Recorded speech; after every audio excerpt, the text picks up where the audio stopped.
Muito boa noite, torcedor tricolor.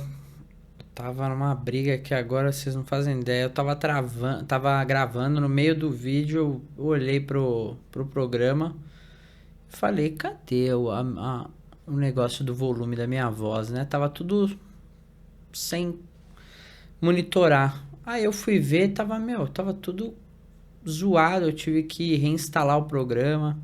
Vou te falar, a bruxa tá solta essa semana. A bruxa tá solta. Mas, pelo menos pro nosso tricolor, a bruxa tá tranquila. Mais 3 pontinhos na conta, né? Que coisa mais gostosa, né, gente? Pelo amor de Deus. Só que, vamos lá, vamos por partes, tá? Primeiro de tudo, a gente tem que ser correto em dizer que o jogo hoje não foi perto dos últimos. Pra mim, ele fica entre o jogo do Flamengo e o jogo do Bragantino. O jogo do Flamengo foi aquele negócio que a gente se segurou, mas daí chamou o Flamengo, lógico, ia fazer gol. E o Bragantino foi aquele jogo que a gente jogou bem, porém não ganhou. Hoje ficou um jogo entre o Flamengo e o Bragantino.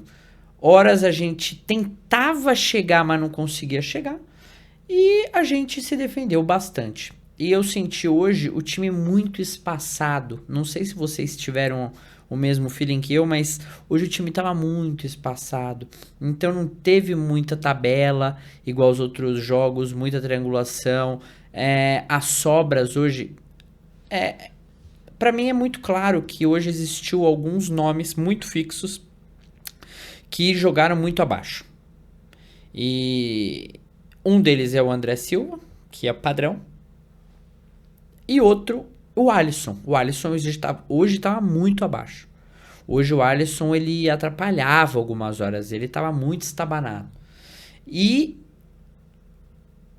a gente tinha o Alisson mal no jogo e pior, os caras estavam marcando o Marco Antônio em cima. Então o Marcos Antônio não conseguiu jogar aquilo que conseguiu outros jogos. Por quê? Porque eles estavam marcando muito em cima. Mas beleza. E aí, por causa disso, a gente viu que, por exemplo, nos últimos jogos, os caras não conseguiam chegar no gol do Rafael. Rafael, nos últimos jogos, acho que cada jogo foi 2 bolas pro gol. Hoje, já foi bem mais. Eu nem vi, mas foi bem mais. Aí, ó. Os caras chutaram 11 vezes no gol, chegaram 11 vezes, mas chutaram 4 no gol. A gente chegou 9 e chutou os mesmos 4. Mas, cara, parecia que eles estavam toda hora. Teve um momento, principalmente no segundo tempo, que você via, cara, era questão de tempo para sair o gol dos caras. Porque o São Paulo tava chamando os caras. Porque tava muito estabanado a coisa lá na frente. E aí eu tenho que citar um vacilo do Crespo. Porque é o seguinte.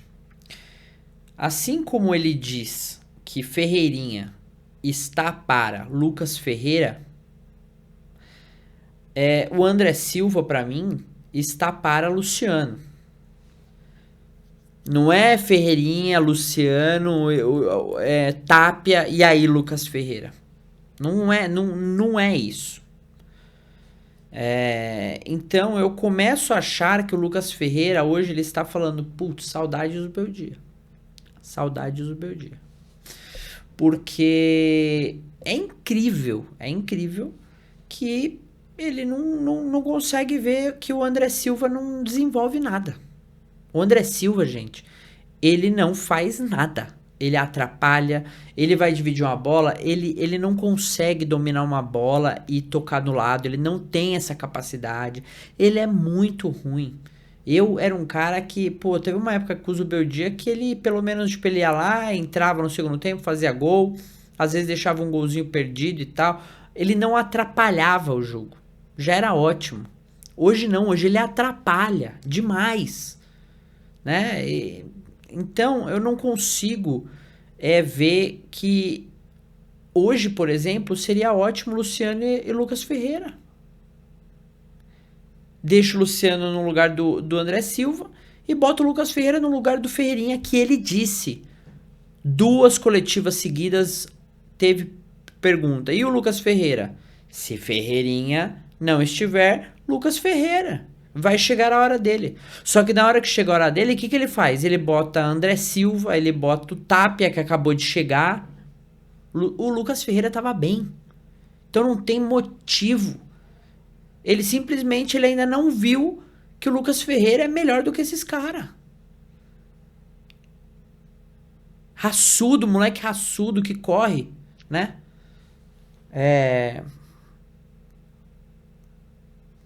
Então, assim, eu acho que ele vacilou.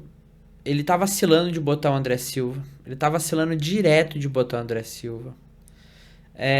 Hoje a zaga com o Sabino e com o Ferrarese, ela não foi tão eficiente quanto outros dias, igual às vezes o Alan Franco vai pra direita, né, e joga bem. Então, não funcionou Sabino e Ferrarese. Eu acho que ou é Arboleda, o Alan Franco e o Sabino, ou Alan Franco, Arboleda e Ferrarese. Agora, Sabino e Ferrarese é complicado. E... Enfim, eu acho que foi só isso, cara. E mesmo a gente jogando assim, a gente foi mais eficiente. Que a gente chegou e fez gol, né? Enquanto os caras não. E eu acredito que aquele pênalti dos caras foi mandrake. Foi um pênalti ultra mandrake. Ultra. Porque não foi pênalti. O Pablo Maia, ele está com a perna recuada. Ele não tinha mais o que fazer ali. Ele não tinha mais o que fazer. E o cara simplesmente pegou e usou a colisão ali, porque ia até a colisão, mas a bola já tinha saído do jogador. O jogador já tinha tocado. Então, cara, foi o pênalti mandrake absurdo. Mas, graças a Deus, o São Paulo não tomou outro gol. Mas foi isso, não foi um jogo tranquilo igual aos outros, não foi um jogo que o São Paulo encheu os olhos, que você fala, putz, o São Paulo jogou bem, mas sobreviveu. E o que importa, gente, é que o nosso planejamento, que a gente tinha falado, deu certo, cara. Eu falei, ó, se a gente ganhar todos os jogos, e eu falei, era o cenário perfeito. O cenário perfeito para o São Paulo chegar nas Copas e falar, ok, dá pra nós jogarmos as Copas tranquilo, sem falar, putz, se a gente vacilar aqui, a gente vai ferrar no Brasil. O cenário perfeito era esse, ganhar todos os jogos desde daquela data, que eu acho que foi contra o Corinthians ou antes, ganhar todos os jogos, chegar no segundo jogo contra o Atlético Paranaense e aí passar. Se passasse, aí ia ter mais 2 jogos, que esses 2 jogos ia decidir se realmente o São Paulo ia ter paz para disputar a Libertadores e Copa do Brasil sem ter uma pressão absurda no Brasileirão. Que é o quê? Ganharmos do Vitória e ganharmos do Sport. Ganhando desses 2, a gente pode ir para Libertadores e para a Copa do Brasil sem medo de ser feliz. Sem falar, putz, a gente tem que pensar no Brasileirão. Não, a gente tá com o Brasileirão tranquilo, a gente fez a nossa parte de ganhar todos esses jogos e agora a gente tá nas Copas. E agora segura o São Paulo, é mais ou menos assim. Ainda acho que ganhar alguma Copa não vai. Mas, como eu disse, nós não passaremos vergonha de maneira alguma. Nós não passaremos vergonha. Tá entendendo? Então eu acho que hoje foi um dia tranquilo, hoje foi um dia de paz, nós ganhamos mais um dia fora de casa, isso é muito importante.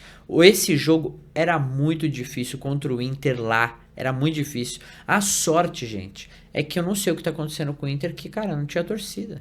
Tinha 11 mil pessoas naquele estádio gigante.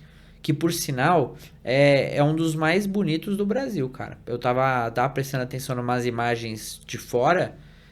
E, cara, por fora é lindo e por dentro é bonito também.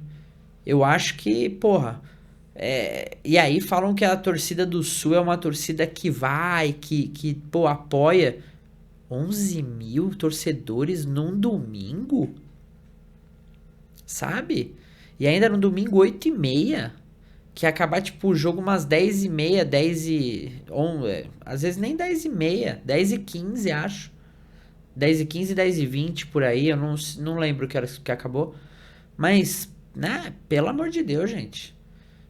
Eu acho que se tivesse um estádio lotado ali, talvez teria tido uma pressão e o São Paulo não teria ganho do jeito que ganhou.